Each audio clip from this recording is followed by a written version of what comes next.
Want to transfer funds from your credit card straight into your Gcash wallet? It's easy and I'll walk you through the steps. Open your Gcash app and log in.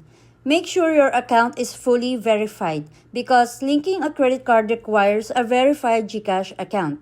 Tap Profile in the lower right, then go to My Link Accounts. Choose My Bank Cards and tap Add a Card. Enter your credit card details, number, expiry date, CVV, and confirm. Once linked, your credit card will appear in your Gcash.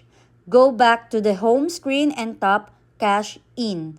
Under the options, select your linked credit card, enter the amount you want to transfer, then tap Next. Confirm the transaction and your funds will be added to your Gcash wallet instantly. You'll get a text message or notification confirming the transaction. Your Gcash balance will update right away, ready to use for bills, shopping, or sending money. A quick reminder, some credit cards may charge a convenience fee, so always check before cashing in. And that's it. That's how you transfer funds from your credit card to your Gcash wallet in just few taps.